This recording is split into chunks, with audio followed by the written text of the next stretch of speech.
अस्सलाम वालेकुम वरहमतुल्लाह व बरकातहू। दोस्तों, तारीख गवाह है कि जब भी हिंदुस्तान में रूहानियत और सूफियों का जिक्र होता है तो सबसे पहला नाम जो जुबान पर आता है वो है सुल्तान उल हिंद ख्वाजा मोइनुद्दीन चिश्ती गरीब नवाज नाम आता है। मगर ज़रा सोचिए, अगर नदी इतनी गहरी है तो वह समुंदर कितना गहरा होगा जहां से यह नदी निकली है।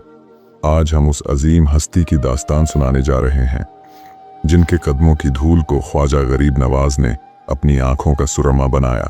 वो वली जिसे आग जला नहीं सकी, वो वली जिसके हुक्म से पानी पर मुसल्ला बिछ गया, और वह वली जिसके एक इशारे पर हजारों आतिश परस्त यानी आग की पूजा करने वाले मुसलमान हो गए।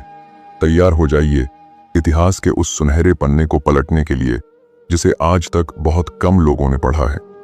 ये सच्ची दास्तान है ख्वाजा ख्वाजगान हजरत ख्वाजा उस्मान हारूनी रहमतुल्लाह अलैह की। ईरान के पास खुरासान का एक मशहूर शहर है जिसे हारून कहते हैं। यही वह मुबारक जमीन है जहां सन 526 हिजरी में विलायत के इस सूरज ने अपनी पहली किरण बिखेरी। आपका नाम उस्मान रखा गया और क्योंकि आप हारून शहर के रहने वाले थे इसलिए दुनिया आपको उस्मान हारूनी के नाम से जानती है। अल्लाह वालों की शान बचपन से ही निराली होती है। किताबों में आता है कि आप बहुत अमीर घराने से ताल्लुक रखते थे। घर में दौलत की कोई कमी नहीं थी, नौकर चाकर थे, ऐशो आराम का हर सामान मौजूद था। मगर नन्हे उस्मान का दिल इन खिलौनों और रेशमी कपड़ों में नहीं लगता था।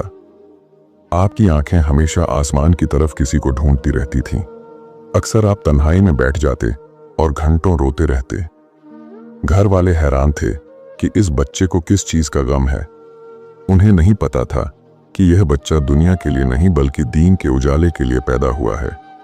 अभी आप जवान ही हुए थे कि एक ऐसा वाक्या पेश आया जिसने आपकी पूरी जिंदगी को हमेशा के लिए बदल कर रख दिया। एक छोटी सी मुलाकात और शहजादे जैसी जिंदगी फकीरी में बदल गई। एक दिन हजरत उस्मान हारूनी अपने शहर की गलियों से गुजर रहे थे। तभी आपकी नजर एक अजीबोगरीब इंसान पर पड़ी। वह कोई आम इंसान नहीं था बल्कि उस वक्त के एक बहुत बड़े मज्जूब वली थे जिनका नाम था हजरत चिरक रहमतुल्लाह अलैह। वो सर्दी के मौसम में भी फटे पुराने कपड़ों में अपनी मस्ती में बैठे थे। उस्मान हारूनी उनके पास गए। दिल में एक खिंचाव महसूस हुआ। उस मजूब के सामने एक सूखी हुई रोटी का आधा टुकड़ा रखा था। हजरत ने अपनी वह झूठी और सूखी रोटी उठाई और उस्मान हारूनी की तरफ बढ़ाकर कहा, ए नौजवान, क्या तू ये खाएगा? दोस्तों, यह इम्तिहान का वक्त था। एक अमीर ज़्यादा उस सूखी रोटी को हिकारत से देख सकता था, मगर उस्मान हारूनी ने अदब से सर झुकाया और वह रोटी का टुकड़ा लेकर खा लिया। और बस उस एक निवाले का हलक से नीचे उतरना था कि उस्मान हारूनी के दिल की दुनिया पलट गई। किताबों में लिखा है कि जैसे ही वह रोटी पेट में गई, दिल से दुनिया की मोहब्बत ऐसे निकल गई जैसे कभी थी ही नहीं। आंखों से पर्दा हट गया और आपको रूहानी दुनिया के नज़ारे दिखने लगे। आप फौरन घर गए, सारा माल दौलत जायदाद गरीबों में बांट दी, कीमती कपड़े उतार दिए और एक मामूली सा लिबास पहनकर सच्चे मुर्शिद यानी सच्चे गुरु की तलाश में जंगलों की तरफ निकल पड़े। उस एक पल ने तय कर दिया था कि अब यह उस्मान हारून का उस्मान नहीं बल्कि अल्लाह का उस्मान बनेगा। सच्चे रास्ते की तलाश आसान नहीं होती। आप शहर दर शहर भटकते रहे। आखिरकार आपकी तलाश खत्म हुई जब आप एक महान बुजुर्ग की चौखट पर पहुंचे। वो कोई और नहीं बल्कि अपने वक्त के कुतुब हजरत हाजी शरीफ जिंदानी रहमतुल्लाह अलैह थे। जब आप उनकी खानकाह में पहुंचे तो देखा कि वहां हजारों लोग फैज पा रहे हैं। उस्मान हारूनी ने अदब से अर्ज किया, हुजूर, मुझे भी अपनी गुलामी में कबूल कर लीजिए। हजरत हाजी शरीफ जिंदानी ने एक नजर अपने इस नए शागिर्द को देखा। वली की नजर ने पहचान लिया कि यह कोई साधारण पत्थर नहीं बल्कि अनमोल हीरा है। उन्होंने उसी वक्त आपके सर पर एक खास टोपी रखी जिसे कुला इजहार तरकी कहते हैं और आपको अपना मुरीद बना लिया। मगर दोस्तों, मुरीद बनना आसान है, मुरीद बने रहना बहुत मुश्किल। हजरत उस्मान हारूनी ने अपने पीर की खिदमत में अपने आप को पूरी तरह मिटा दिया। रिवायतों में आता है कि आप अपने मुर्शिद की सेवा में ऐसे खो गए कि आपको दिन और रात का होश नहीं रहता था। लगातार 30 साल, जी हाँ 30 साल तक आपने अपने पीर की सोबत में रहकर अपने नफ्स को मारा। तब जाकर आपको खिलाफत का ताज मिला। इस दौरान आपने इतनी इबादत की कि सुनने वालों के होश उड़ जाए। आप दिन में रोजा रखते और रात भर जागकर कुरान और नमाज में गुजार देते। कहा जाता है कि आप हर रोज एक कुरान मजीद खत्म करते थे। इतनी सख्त मेहनत के बाद वह लोहे जैसा जिस्म कुंदन बन चुका था। अब वह वक्त आ गया था जब दुनिया को आपकी करामातों का जलवा देखना था। हजरत उस्मान हारूनी अब एक कामिल वली बन चुके थे। अल्लाह ने आपको वह ताकत अता की थी कि आग और पानी भी आपके हुक्म के गुलाम थे। एक बार सफर के दौरान आपका सामना ऐसे लोगों से हुआ जो आग की पूजा करते थे। उन्होंने अल्लाह के इस शेर को चुनौती दे दी। उन्होंने कहा, अगर तुम्हारा दीन सच्चा है तो आग में कूद कर दिखाओ। तो दोस्तों, बात वहां रुकी थी जब रेवान शहर के आतिश परस्तों, आग की पूजा करने वालों ने अल्लाह के इस शेर को ललकारा था। उन्होंने शहर के बीचों बीच एक बहुत बड़ी आग जलाई जिसकी लपटें आसमान से बातें कर रही थीं और शर्त रख दी, अगर तुम्हारा दीन सच्चा है तो इस आग में कूद कर दिखाओ। ये सिर्फ उस्मान हारूनी का इम्तिहान नहीं था, ये इस्लाम की सच्चाई का इम्तिहान था।